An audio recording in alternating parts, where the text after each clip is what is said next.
Queridos amados, a paz de nosso Senhor e Salvador Jesus Cristo, com muita alegria que nós damos continuidade aos nossos estudos bíblicos das lições CPAD. Hoje, lição 10, estudaremos as profecias que despertam e também trazem esperança. O nosso texto está no profeta Jeremias, capítulo 1, profeta Joel, capítulo 1, Apocalipse, capítulo 1.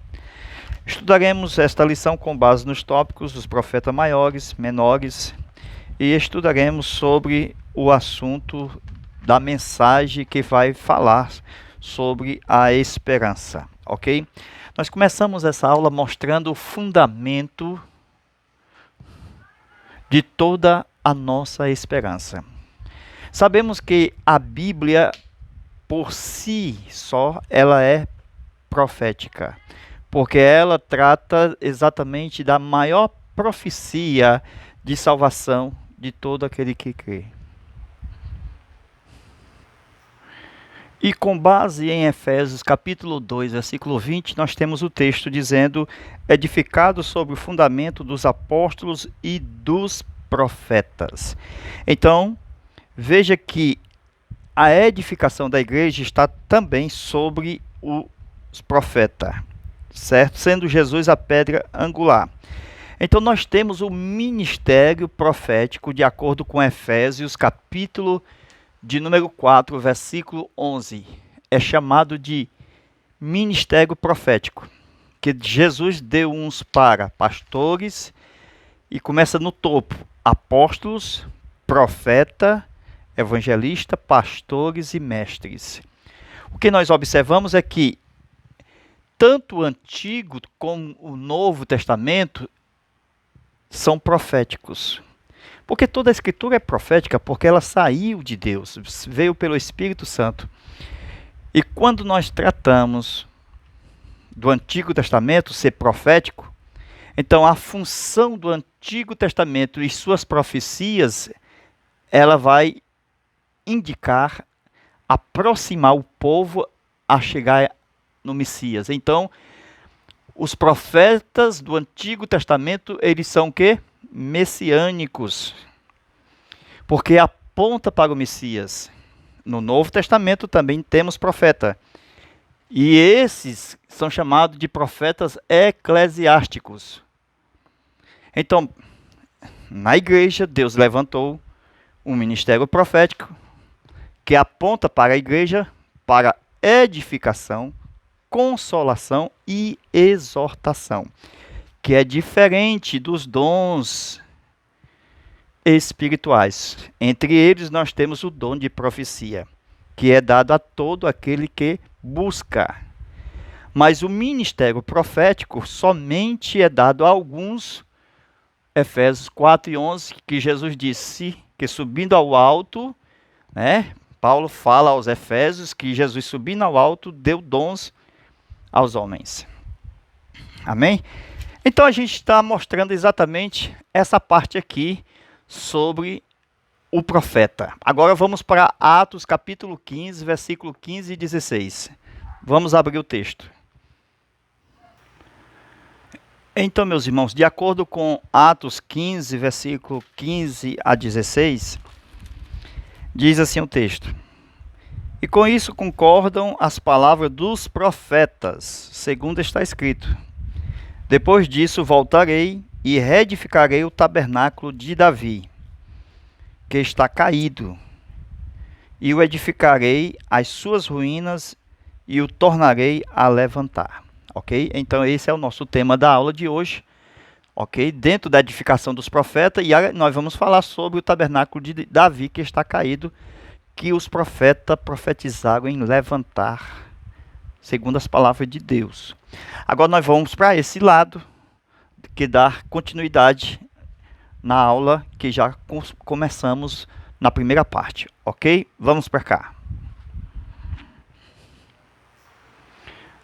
Amém, meus irmãos? Então aqui nessa parte nós temos os profetas Isaías, Jeremias, que estavam no período do cativeiro de Judá, o juízo de Deus que veio sobre Judá. Então veja que tudo isso aqui vai acontecer, isto é, acontecerá com as nações da terra. Onde, presta atenção, esse Nabucodonosor aqui, do tempo desse cativeiro, certo? Que era o lugar que ele estava, era Babilônia, certo? O que é que vai acontecer é que o anticristo será o Nabucodonosor do tempo final. Ok?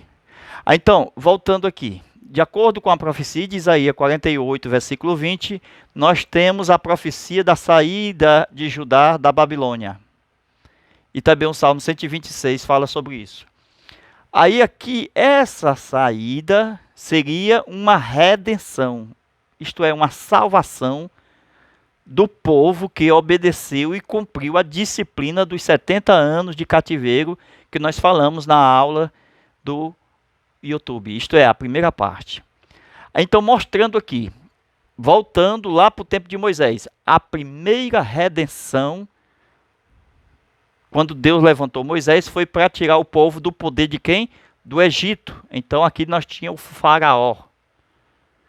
E agora nós temos a segunda redenção, que é exatamente tirar o povo do cativeiro, do poder de Babilônia, isto é, de Nabucodonosor. Ok?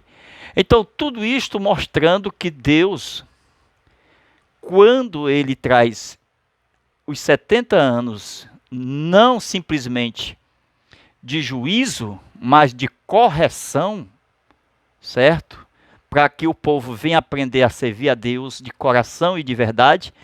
Então, de acordo com Isaías 48, versículo 20, está escrito que o Senhor Jeová redimiu. Olha o texto. Redimiu, salvou. A palavra redimir quer dizer salvar.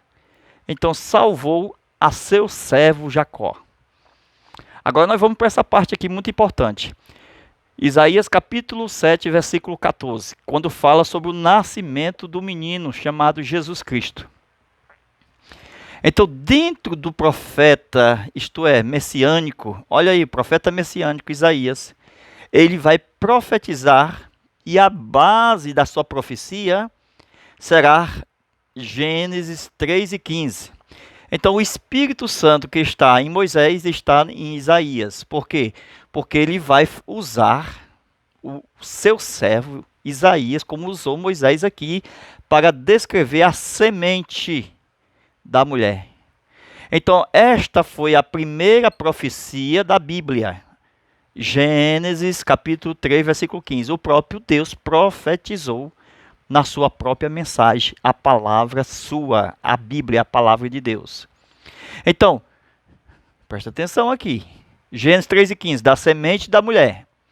Então, essa semente aqui não seria do homem, isto é, não seria um espermatozoide humano, mas precisaria de um óvulo, certo? E também de um útero, para que essa semente fosse introduzida.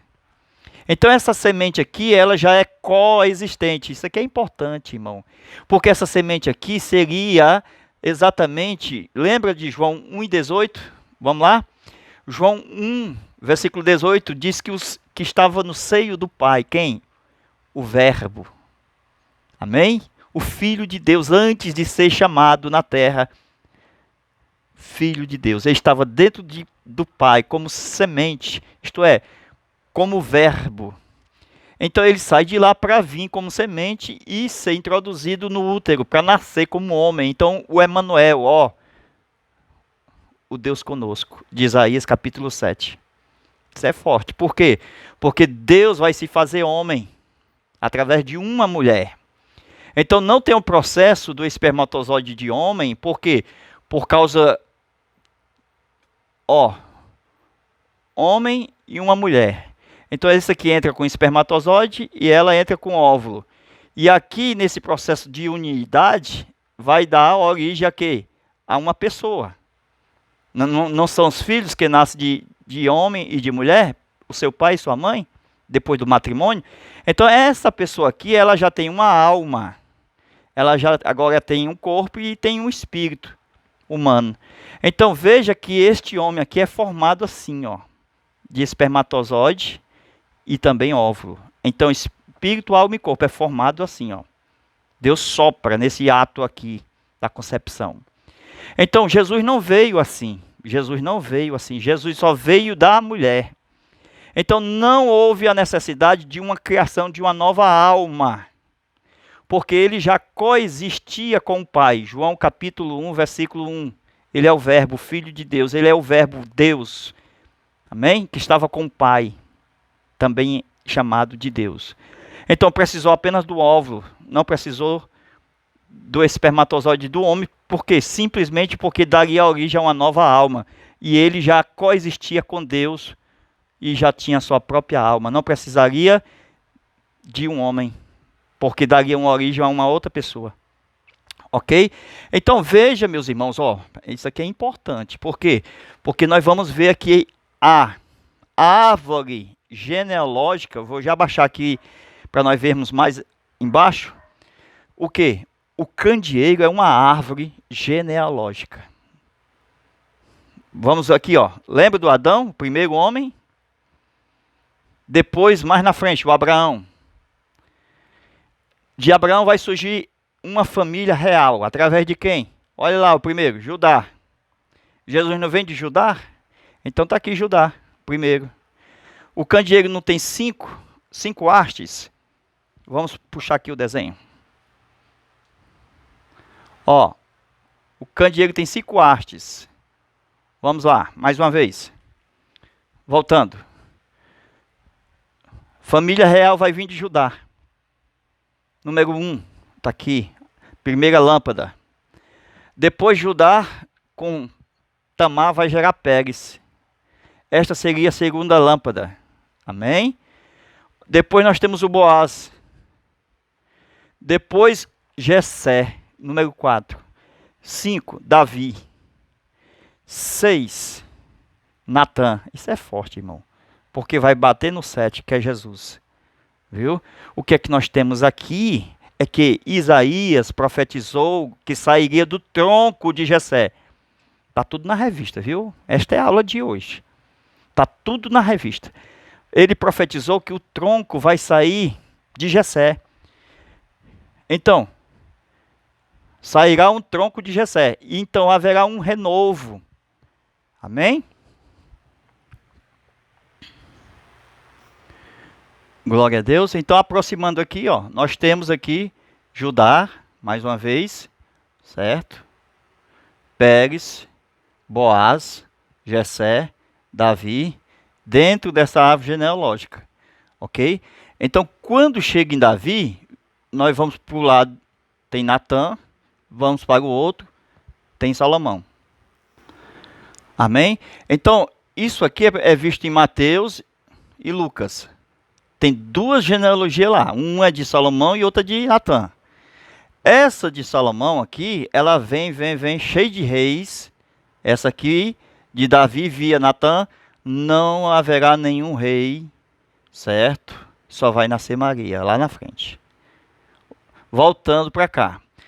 Então, Davi, quem sucedeu o seu trono foi Salomão.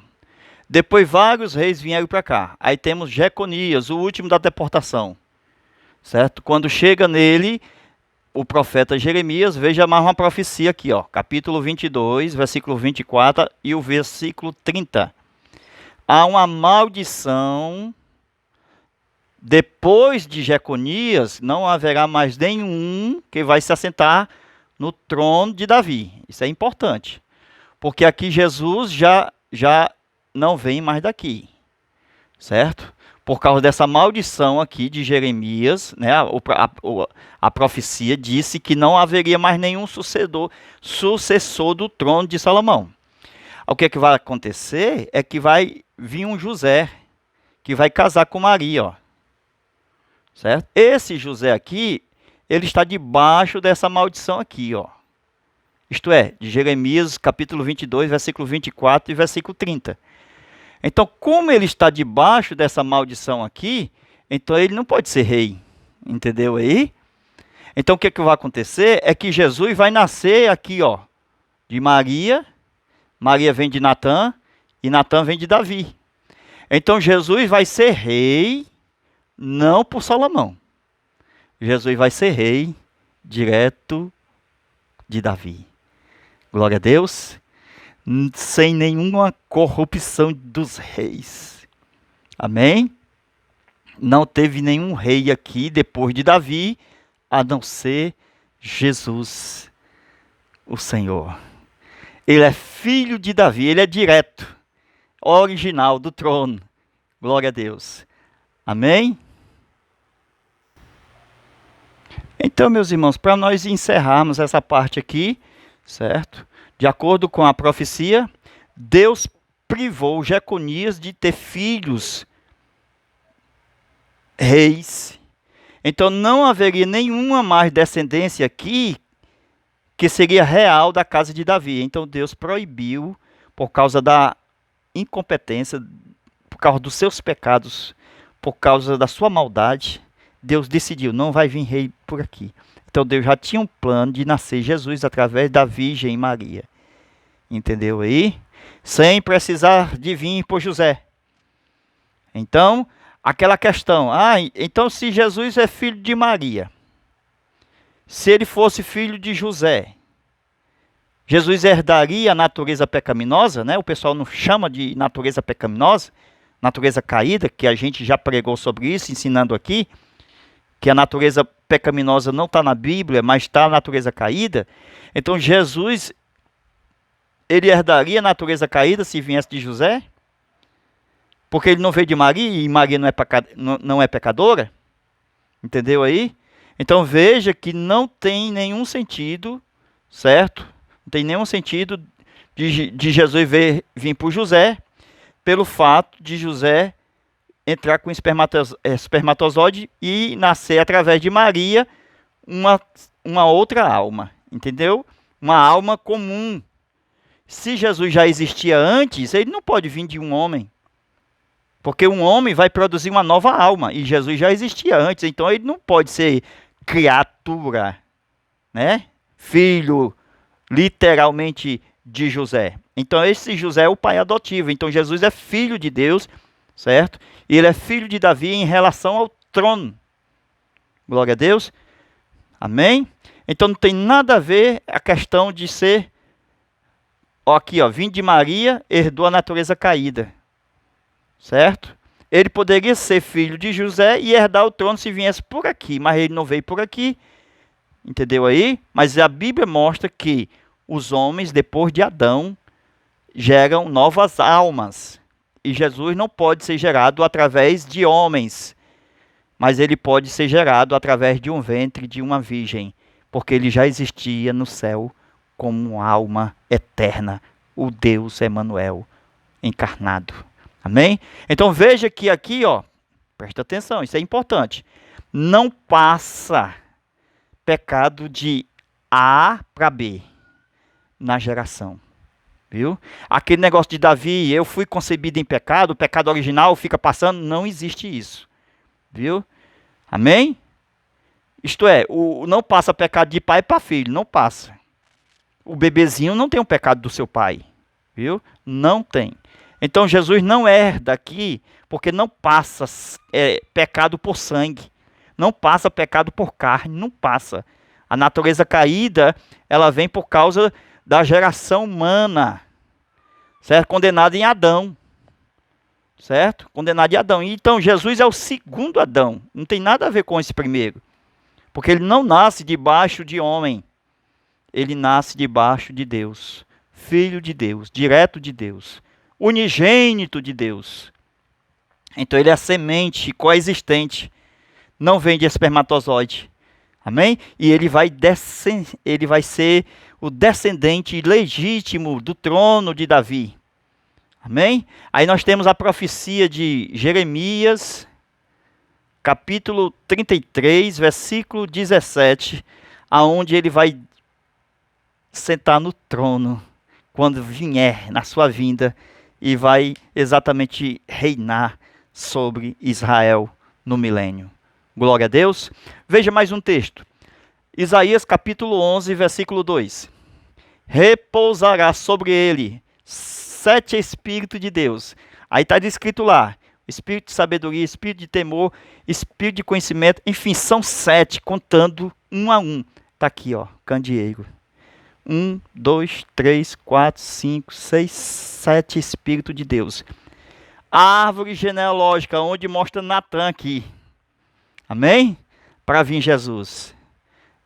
Essa é uma coisa maravilhosa que nós estamos aprendendo a respeito da redenção através da geração de Jesus como Filho de Deus, como Senhor dos Senhores e Rei dos Reis que Ele é. Glória a Deus. Amém?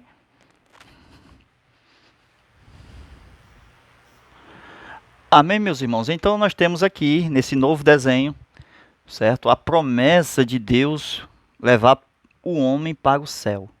Glória a Deus. Está no finalzinho do primeiro e segundo tópico a respeito desse assunto. Essa é a esperança das profecias. Glória a Deus, chegar aqui.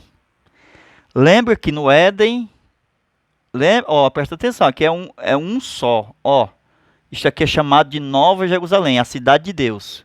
Está em Apocalipse, certo? 11:19, o templo de Deus que se abriu e dentro a nova cidade, a Jerusalém celestial. Glória a Deus. Voltando para cá. Deus fez na terra um Éden quadrado, onde tem 4 cabeceiras, e colocou o homem aqui dentro. Então não havia segundo e terceiro lugar para o homem estar. Então o homem tinha uma morada. Deus fez uma casa para o homem. Então Deus plantou um jardim no Éden. O que foi que aconteceu? O homem pecou e Deus expulsou o homem para cá. E depois para cá. O que foi que aconteceu é que Caim matou Abel no campo. Certo? E Deus começou a mostrar lugares na Bíblia, como Nod, que esse é o segundo, depois do Éden. Aí nós temos o terceiro, um campo. Então assim, Deus foi acrescentando, lugares, certo? Então, o homem foi ficando cada vez mais distante do Éden. Esse Éden aqui é um protótipo, é uma figura, certo? Uma figura da realidade que está no céu. Amém? Então veja que o pecado distanciou o homem de Deus. O que foi que aconteceu é que foi acrescentando mais lugares. Lugar. Lembra do tabernáculo de Moisés? Certo? Deixa eu ampliar aqui o desenho. Deixa eu ver se dá para ver. Vamos ampliar aqui o desenho. Presta atenção aí. O tabernáculo de Moisés, o átrio, lugar santo e santíssimo. Presta atenção.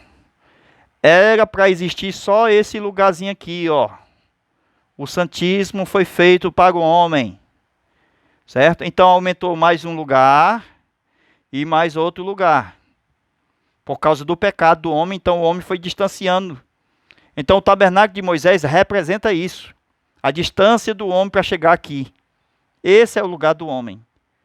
Entendeu? Então os homens não quiseram vir até Deus. Porque aqui Deus ainda fez nesse tempo, Deus vinha com a sua nuvem uma vez por ano para falar com o sacerdote aqui, o sumo sacerdote, uma vez por ano. Voltando para cá.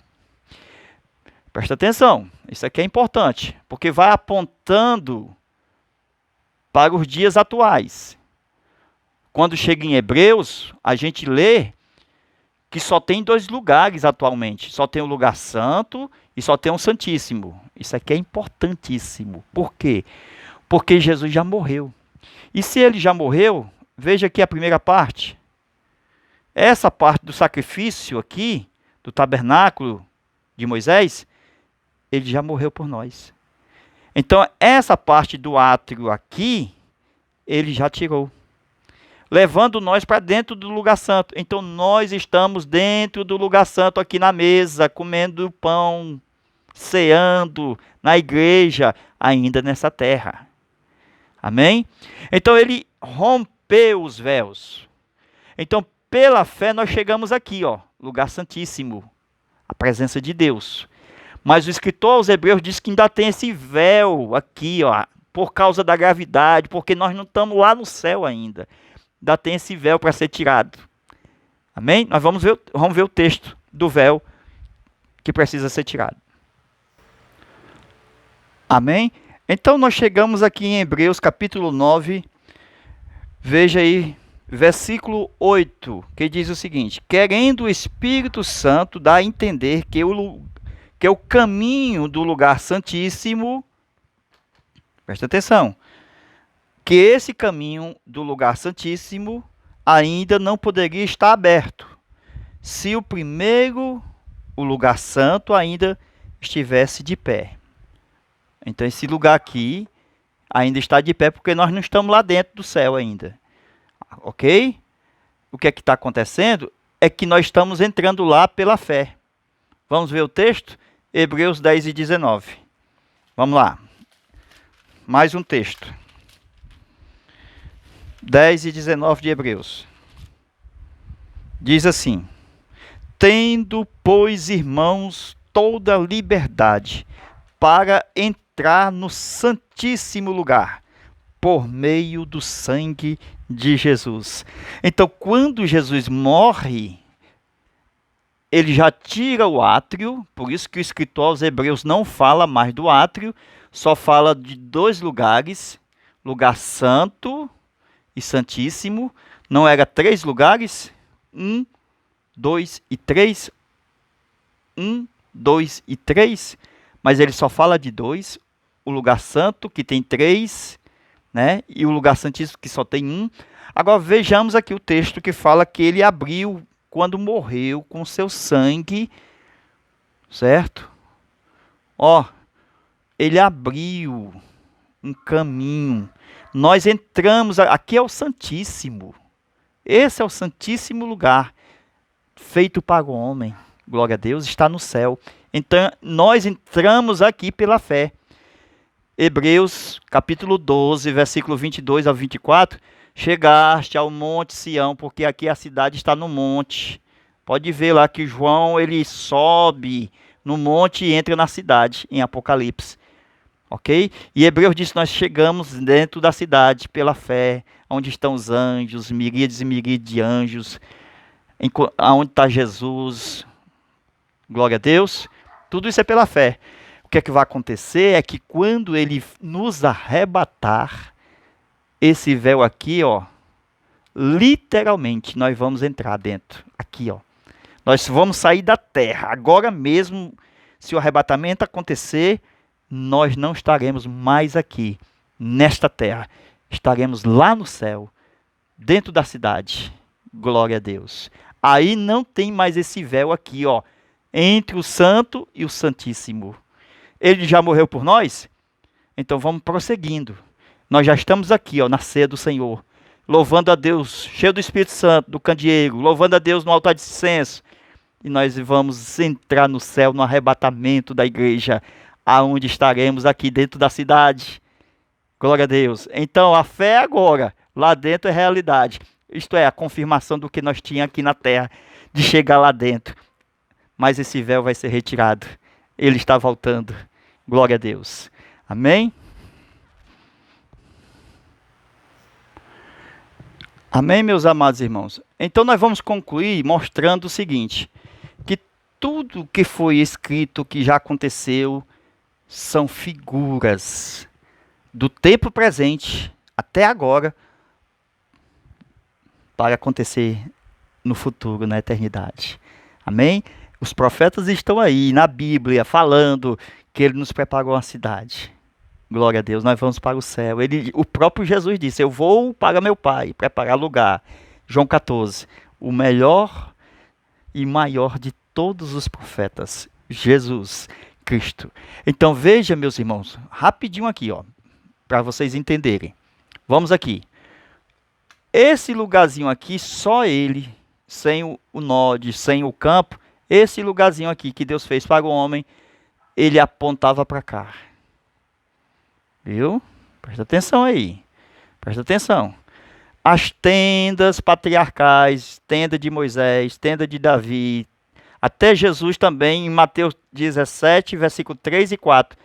Pedro falou: Senhor, quer que nós façamos 3 tendas, um para o Senhor, um para Moisés e outro para Elias? Então, essas tendas aqui, desde o tempo do profeta, os profetas tinham, Elias, Moisés, veja, tenda particular de culto, amém? Eles não moravam aqui dentro não, é para fazer culto, viu? Então essa tenda aqui, ó, era o lugar santíssimo dele. Olha onde é que aponta, ó, para Nova Jerusalém.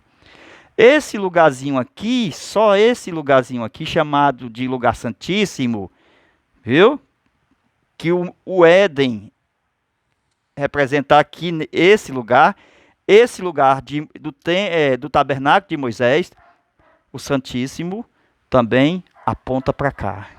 Glória a Deus. Irmão, tudo é quadrado, ó. Quadrado, quadrado, viu? Aqui também quadrado, apontando para cá. Quadrado, a cidade também. Então, dentro, aqui é o Templo de Salomão. Isso aqui é o oráculo, quadrado também.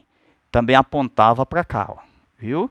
Glória a Deus. Depois do Templo de Salomão, nós temos aqui, ó, Templo de Zorobabel. Esse lugarzinho também, quadrado, lugar santíssimo, oráculo, certo? Apontava para cá. Até o monte onde Moisés subia, tinha 3 demarcações. 1, 2 e 3. Então aqui também Moisés tinha uma tenda. Amém? Esse lugarzinho também aponta para cá. É de Deus isso aqui, viu, irmão? Então veja, irmãos, para concluir,